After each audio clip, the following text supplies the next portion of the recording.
Halloween is a highly anticipated aspect of October. A much more important part of October is as a Heritage and History Month. One of those recognized heritages is Canadian Islamic History Month. Take a history lesson with the Manitoba Islamic Association and learn about the Islamic community in Winnipeg. My name is Khaja Abdul Latif, commonly known as Khaja Latif. I'm now chair of the board of Manitoba Islamic Association for 1 year. My term will end in December. And so it's coming up soon. Basically I'm a volunteer just working for the association. Why did you want to, as a volunteer, why did you want to volunteer your time to the association? I came to this country almost 21 years ago. And I always volunteer for the community. This is not my first volunteering with the community. I am also a Bangladeshi. I'm still involved with Bangladesh community volunteering thing. And volunteering with Manitoba Islamic Association for the first day I came here. Ultimately, I became well-known face. I became involved in several other part of the association. And eventually, board has requested to chair the association for this year, so I become MIA board chair. But that's because I'm a known person or because people know me. That's maybe the one reason. But another part of it, MIA is doing some excellent things in the way I look at it.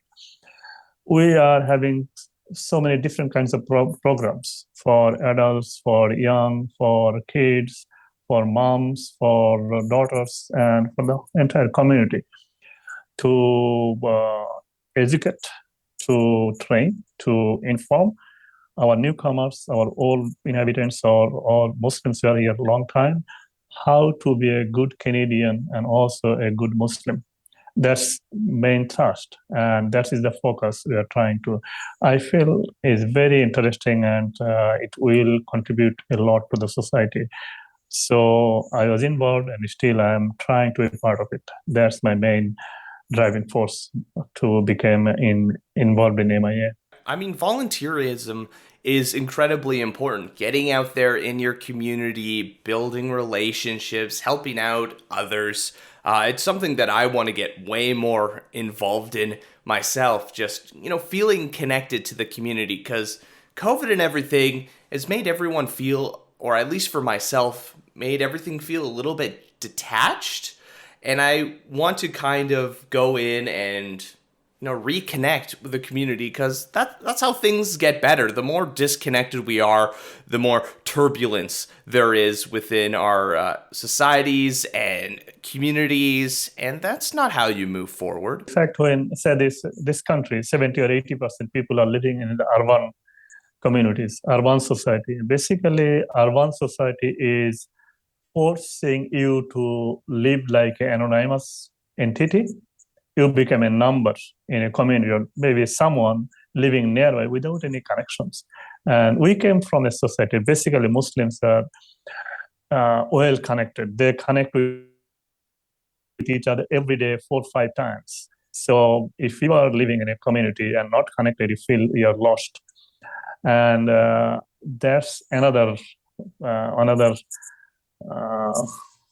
factor for me to joining in the volunteer. So I know people, I can walk on the street and talk to someone like I know him, feeling like a society, feeling like a community.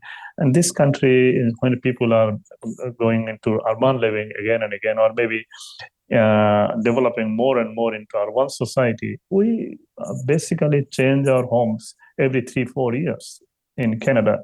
And ultimately leaving one community, going to the another community without establishing connections, sometimes just another soul, not connected to other souls. So Islam is in that perspective, gives you a different identity where you must connect with your neighbor, with your fellow people, and feel accepted and feel belongingness to others. That's another factor in my life to become a volunteer in the community. So you mentioned a little bit about some of the programmings that MIA offers, but how about you go a little bit more into detail of exactly what is the Manitoba Islamic Association and what some of those programs are? Manitoba Islamic Association is non-profit incorporated organization registered with Manitoba, and we are trying to connect each and every Muslim living in Manitoba, and also trying to connect each and every other association, either religious, non-religious, or any other religion, to have a kind of understanding between Muslims and non-Muslims in Manitoba, and also to know how we can access to the government, how we can talk about our situation, and also to improve our life and contribute to the community of Manitoba. That's basically what MIA is. If you look at the program, so basic thing that's MIA must do, and what must doing is managing masjid. So we have a prayer place, we call it mosque, but basically in Arabic it is masjid. So we manage masjid. We have two places for regular prayer. So Muslims are supposed to go to the masjid as many times as possible, but 5 times a day. Not everyone, whoever can. And you have to keep your facility ready and clean and accessible to everyone who want to come.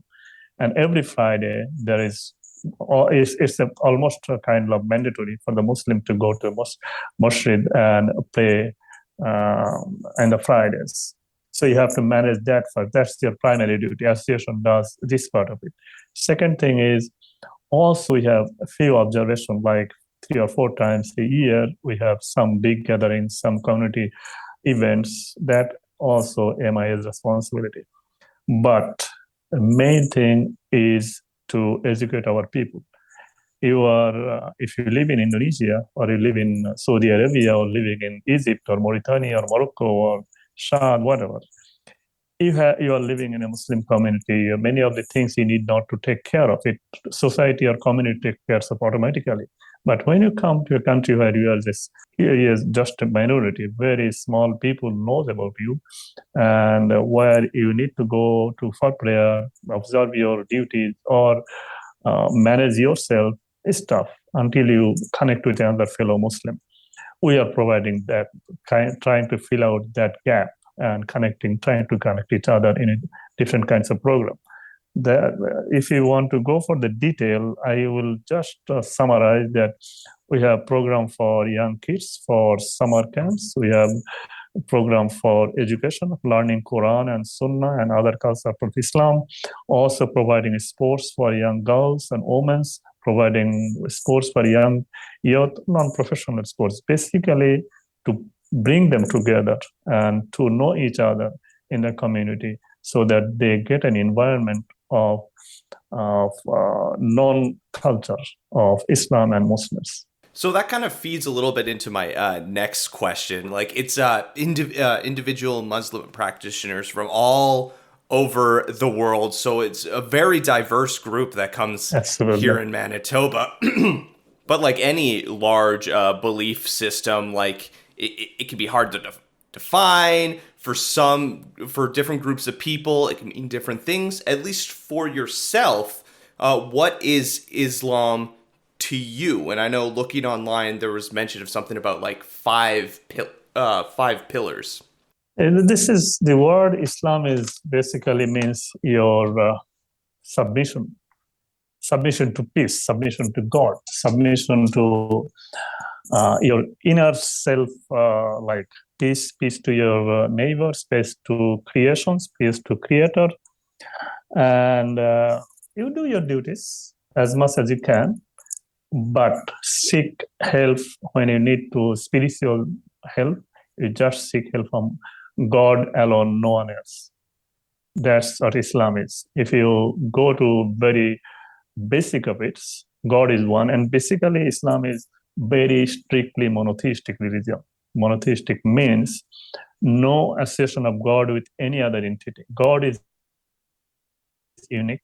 He is not comparable to any other, whatever you think about. There is none above him, no one comparable to him. He is unique. He is not a son. He is not a father.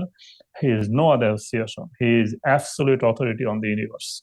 That's what Islam believes is. So you or a Muslim has to surrender to this belief in the very basic thing that we call it Iman. They're saying Allah is one. Allah means, God. And Prophet Muhammad Sallallahu Alaihi Wasallam is his messenger and also his servant. That's the basic tenet. This is number one pillar. You believe in, then you have to pray 5 times a day. That we call it salah or prayer. So 5 times. Then you have to pay zakah.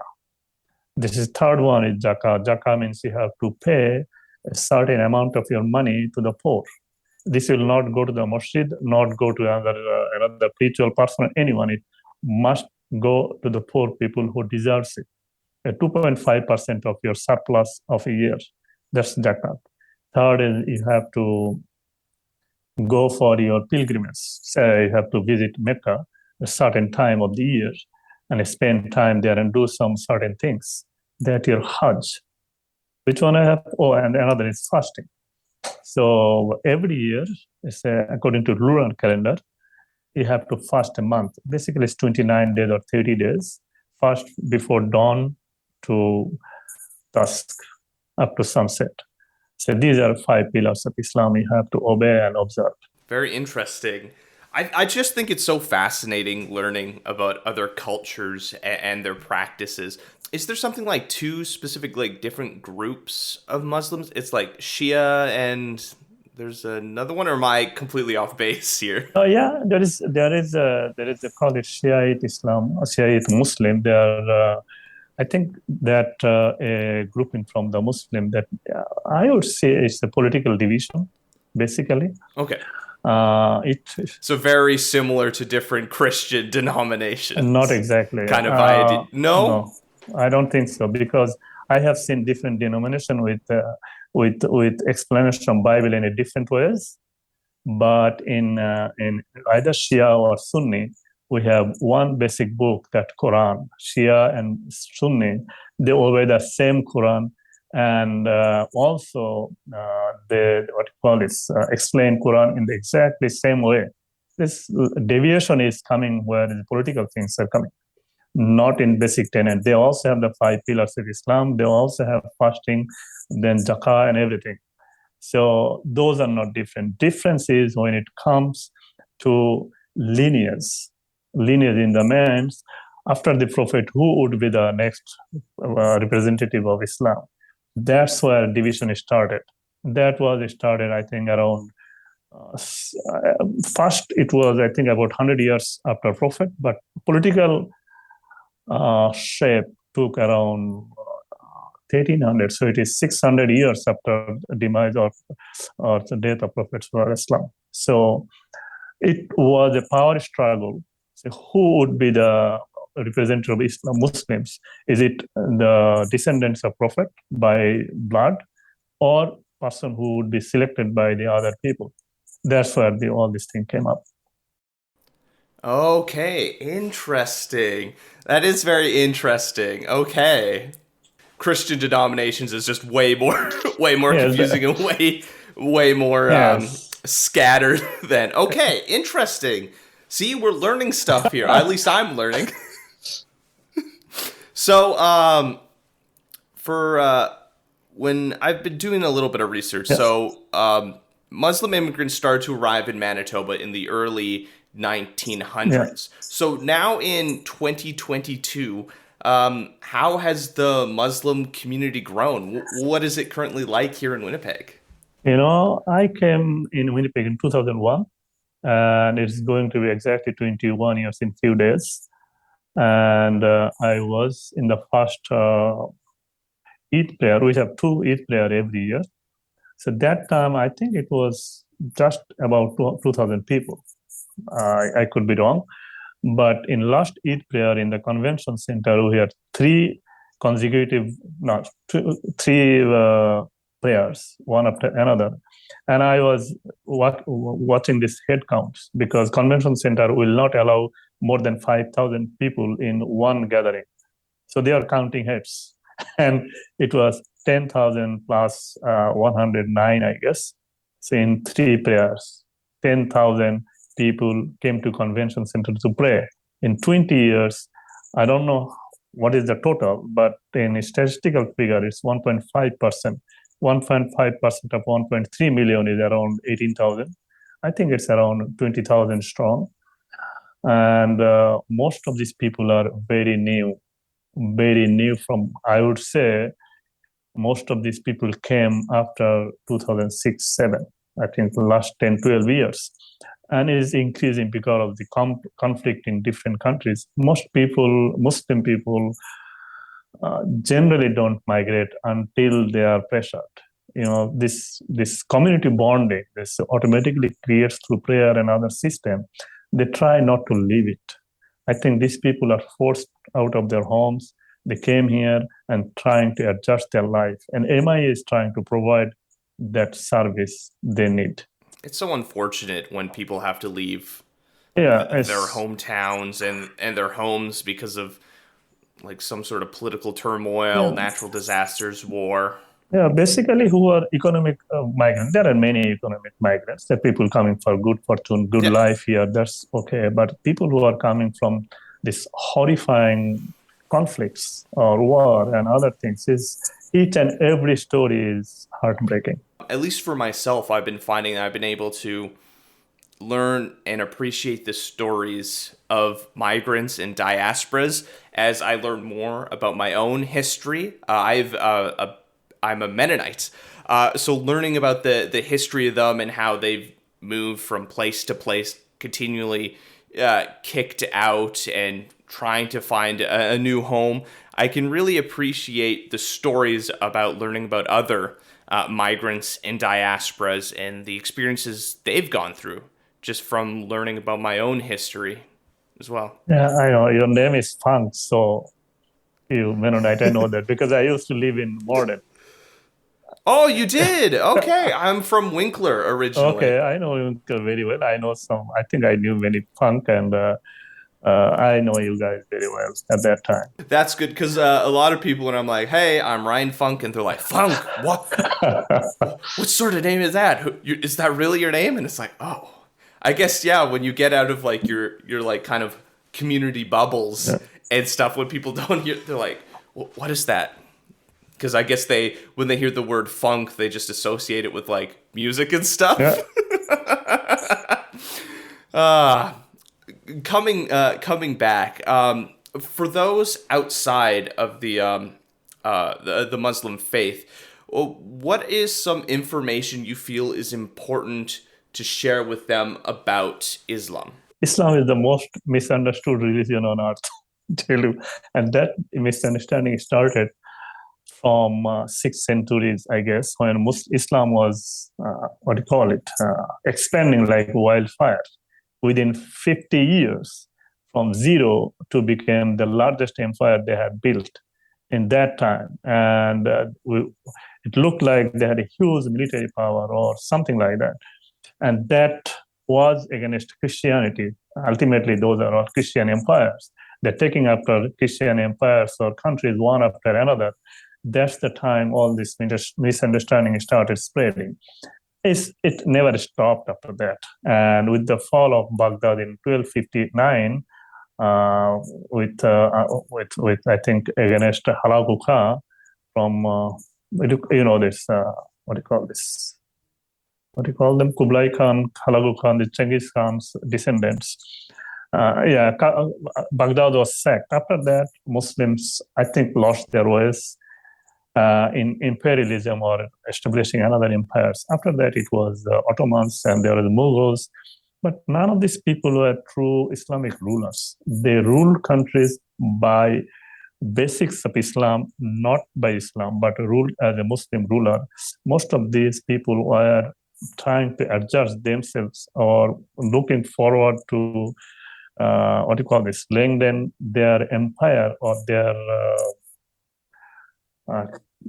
whatever you call it, imperialism, but not exactly Islamic rule was there.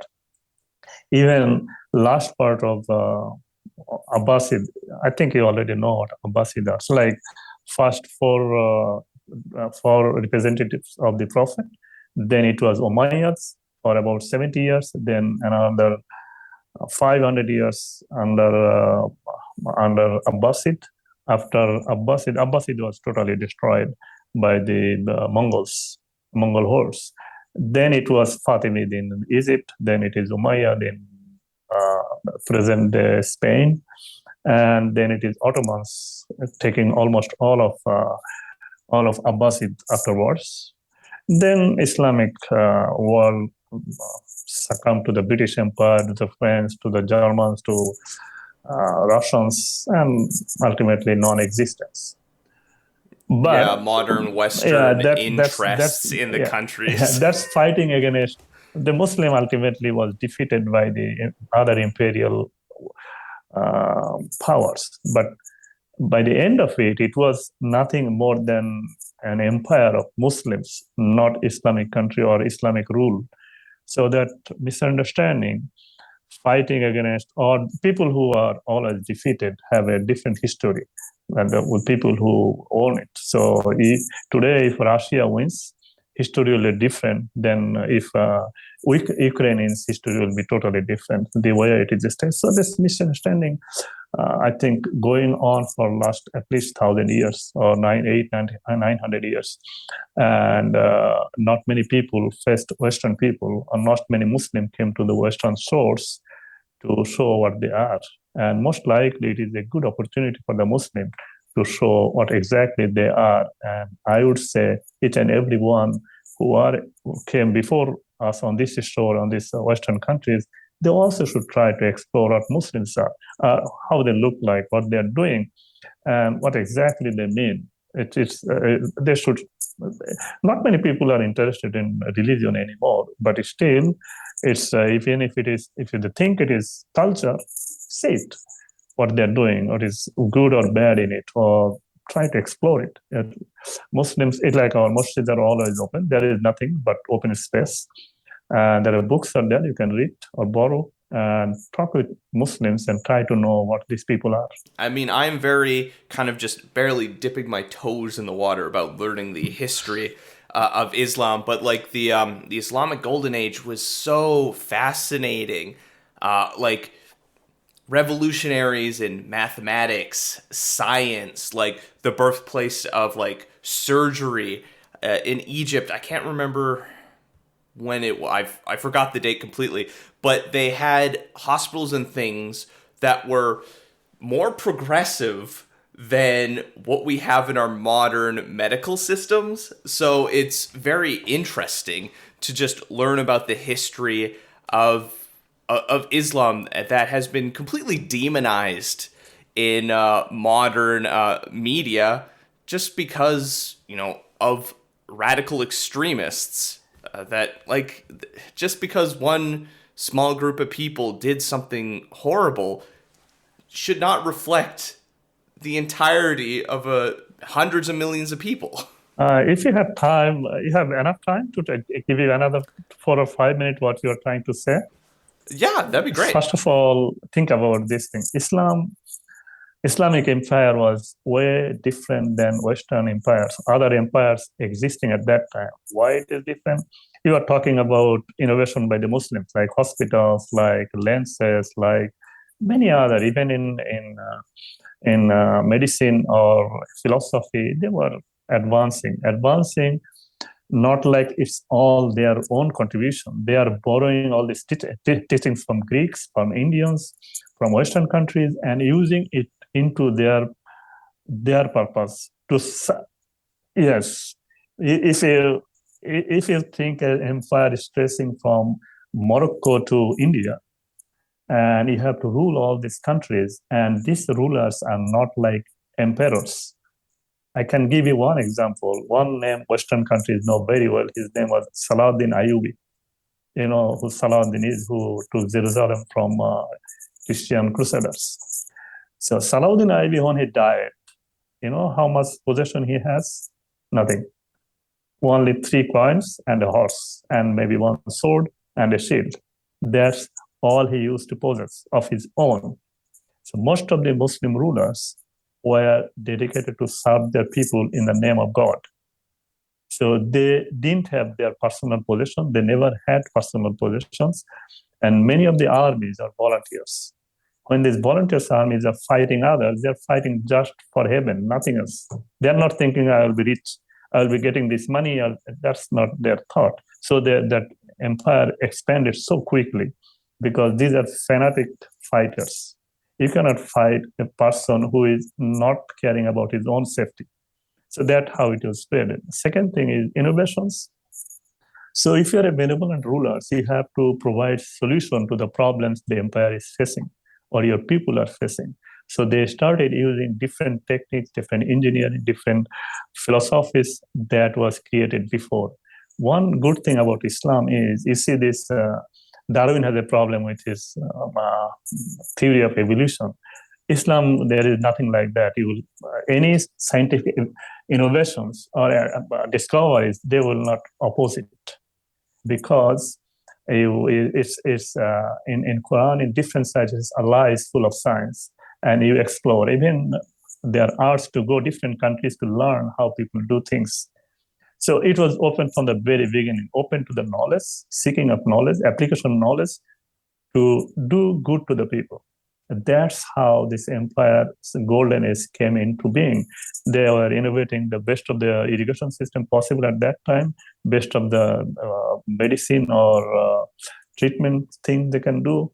So that's how they flourished. And if you look at those books written at that time, or people who served that time, was not rich. They didn't have patent rights or they didn't have doing any business or anything out of it. They're just serving their people at a very minimum cost. Even today, you use the check system, we call check. It is originally came from the word souk. So a person buying thing in Kashmir or maybe in India and paying it in Syria, the souk is Arabic word for market. And you can take a paper from here and you can pay it in Syria. So that's how check involved. And this thing came from these people who are trying to, and Muslims are basically at that time used to known as good or excellent business people, merchants. So if you look at these people who are, so ultimately they came out with the navigational rules, they came out with so that's how they spread it from present-day Arabian Peninsula to Indonesia, to Malaya, to all these countries, even in China. Presently, you have almost 6 or 7% population of China is Muslim. More than 8% people of Russia is Muslim. All because of this connection of the Silk routes, all originally started by the Muslims because they have open empire and they are encouraging these merchants or business. And they are providing the security to these people. So ultimately evolving very modern type of accounting, modern type of communication at that time, and also providing this solution to the different problems. As they are not looking into the revenue first, they are looking at the good for their people, for their subject, and that's how it is already evolved. And I think this is important to have conversations like this, because when we're learning about history, we're learning about the really cool, and I think this is something we should be applying in our modern lives, that if we look around the world around us, there are so many good things that people around the world are doing. If we can take all those ideas and unite them, we can make the world a way better place for everyone. Yeah, that's another I would say another element of Islamic rule was they were not, say when you were in a Islamic emperor, or maybe they used to call it caliph, the representative of the prophet. In their court, they generally never used to discriminate who is advising them. They have good number of Jewish people with them because Jews were well educated at that time, well advanced. So Jewish people have very high place in the Muslim courtiers. They were Hindus with mathematics and other people. The people from Africa, people from Asia, they are looking for the talents, not looking for the who is good Muslim or bad Muslim. That's how they even allowed some, like you will see some name, Omar Khayyam, or Hafiz, other people, they are openly criticizing Muslim rulers at that time, but they're always tolerated because they are scientists. They're the people who are innovating new things. They're bringing into new thoughts. So it was at that time, they are flourishing because they are encouraging multiculturalism. They're encouraging talents. They are basically trying to provide science a feedlot or providing a place where they can talk, they can discuss, and they can innovate new things and discover new process. So October is Canadian Islamic History Month. Why do you think having heritage and history months like this are important? Basically, I think your main point of discussion is to allowing or inviting one culture of people to talk about another culture, talk with each other, and exchange ideas. Heritage Month, October is Heritage Month for Muslim as well as other cultures. I think Hindus have Heritage Months in this October as well. It's not only for Muslim. So it's for all different cultures. Cultures are basically, I believe, is a resource for your community development, resource for your many other things. Just think about one thing. One person coming from, say, name any name, say coming from Shad in Africa, and when he come to another country like Canada or USA, he will learn English.